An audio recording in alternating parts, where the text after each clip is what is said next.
Assalamualaikum warahmatullahi wabarakatuh. Saya Ahmad Lutfi Effendi bersama sahabat-sahabat saya Nugraha Ardinata, Rosidatul Muawanah, dan Siti Stiorini. Kami berasal dari Institut Agama Islam Al-Falah As-Sunniyah Kencang Jember, Prodi Bimbingan dan Konseling Pendidikan Islam. Kami di sini akan memaparkan biografi Imam Al-Ghazali.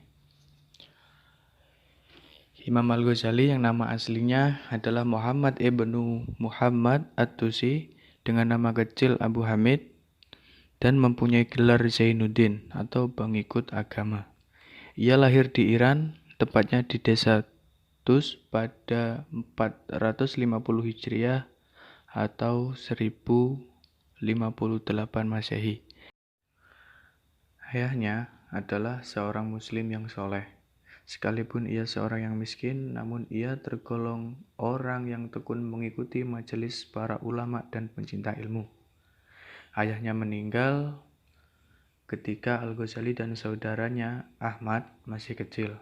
Sesaat sebelum meninggal, ia berwasiat kepada seorang sahabatnya yang sufi agar memberikan pendidikan kepada kedua anaknya. Kesempatan emas ini dimanfaatkan oleh Al-Ghazali untuk memperoleh pendidikan yang setinggi-tingginya. Kehausan Al-Ghazali akan ilmu pengetahuan sudah tampak sejak kecil.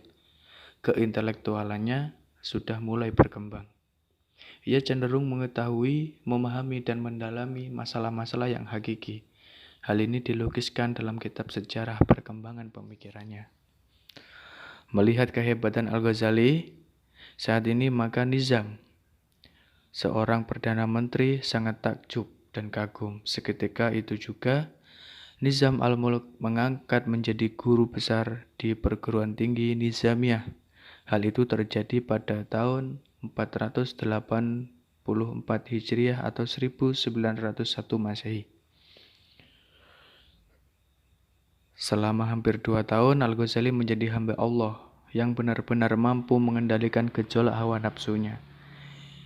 Ia menghabiskan waktunya untuk berhalwat, beribadah, dan beriktikaf di sebuah masjid di Damaskus. Al-Ghazali pindah ke Baitul Maqdis. Dari sinilah Al-Ghazali tergugah hatinya untuk memenuhi panggilan Allah menjalani ibadah haji. Dengan segera ia pergi ke Mekah, Madinah, dan setelah itu ziarah ke makam Rasulullah SAW serta makam Nabi Ibrahim alaihissalam. Ditinggallah kedua kota suci itu dan menuju ke Hijaz. Setelah melalang buana antara Sam, Baitul Maqdis, dan Hijaz, selama kurang lebih 10 tahun, Al-Ghazali kembali ke Naisibur untuk melanjutkan kegiatan mengajar di Universitas Nizamiyah. Kali ini, Al-Ghazali tampil sebagai tokoh pendidikan yang benar-benar mewarisi dan mengarifi keajaran Rasulullah SAW. Karya-karya Al-Ghazali. Al-Ghazali adalah seorang ahli pikir Islam yang dalam ilmunya dan mempunyai nafas panjang dalam karya-karyanya. Puluhan buku telah ditulisnya meliputi berbagai lapangan ilmu pengetahuan antara lain seperti filsafat, ilmu kalam, fikih, usul fikih, tasawuf, tafsir, akhlak, serta autobiografinya. Di dalam muqaddimah kitab Ihya Ulumuddin, Dr. Badawi Tabana menulis hasil-hasil karya Al-Ghazali yang berjumlah 47 kitab.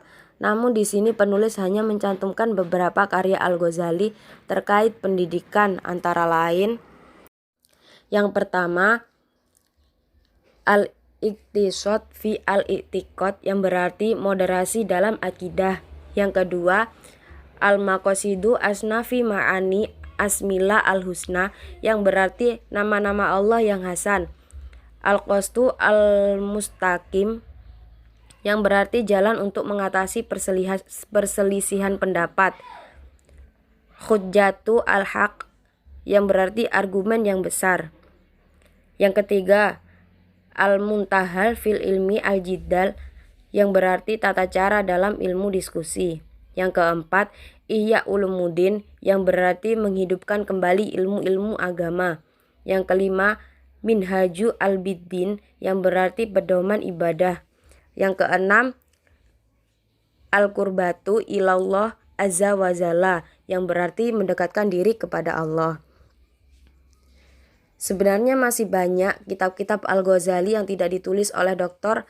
Al-Badawi Tabana tersebut di atas. Akan tetapi, menurut penulis, yang demikian itu telah mencukupi karena dianggap dapat mewakili kitab-kitab karangannya yang musnah, hilang ataupun belum ditemukan. Untuk melihat latar belakang pendidikan Al-Ghazali, maka kita dapat menelusuri dari riwayat hidupnya. Pada masa kecilnya, Al-Ghazali mempelajari ilmu fikih di negerinya sendiri pada Syekh Ahmad bin Muhammad Ar-Rozikani. Dari Ahmad Ar-Rozikani, Al-Ghazali mempelajari fikih, riwayat para wali dan kehidupan spiritualnya, dan juga menghafal syair-syair mahabbah Al-Quran dan As-Sunnah. Ketika biaya hidup Al-Ghazali telah habis, maka pendidikan Al-Ghazali berlangsung di asrama yang didirikan oleh Perdana Menteri Nizam al-Nizam al-Mulk di kota kabupaten yang bernama Tus. Di asrama tersebut, Al-Ghazali mempelajari ilmu fikih mendalam kepada Ahmad bin Muhammad Ar-Rozikani dan mempelajari tasawuf dari Yusuf An-Nasaj. Jurjan merupakan daerah tempat berlangsungnya pendidikan Al-Ghazali setelah tamat dari asrama. Usia Al-Ghazali saat itu kurang dari 20 tahun. Di Jurjan, Al-Ghazali tidak hanya mempelajari pelajaran agama Islam, tapi juga mendalami bahasa Arab dan bahasa Persia. Gurunya pada saat ini adalah Abu Nasir al-Isma'i. Terbelakang pemikiran Al-Ghazali. Membicarakan pemikiran seseorang, tokoh senantiasa harus dihubungkan dengan keadaan yang mengitarinya. Sebab Al-Ghazali adalah bagian dari sejarah pemikiran Islam secara keseluruhan. Menurut Al-Ghazali, merasakan bahwa manusia itu lahir ke dunia tanpa agama dan aliran, bahwa kedua orang tuanya yang menjadikan Yahudi dan Nasrani atau Majusi, ini berarti bahwa anak kecil akan mengikuti agama keduanya apapun coraknya. Al-Ghazali memiliki keinginan untuk mengetahui hakikat fitrah manusia, hakikat akidah-akidah agama, aliran-aliran filsafat yang dianut manusia dengan jalan mengikuti kedua orang tua dan gurunya. Al-Ghazali berharap bisa sampai pada pengetahuan ilmu, keyakinan secara sempurna tanpa rasa ragu. Al-Ghazali mulai mengkaji secara mendalam dan kronologis yang terdiri atas 4 disiplin ilmu. Kajiannya termuat dalam Al-Muqid, sangat berpengaruh terhadap corak pemikiran filsafat dalam mencapai kebenaran yang ada. Demikianlah pemaparan biografi Imam Al-Ghazali dari kami. Kurang lebihnya mohon maaf. Wallahul muwaffiq ila aqwamit thoriq. Assalamualaikum warahmatullahi wabarakatuh.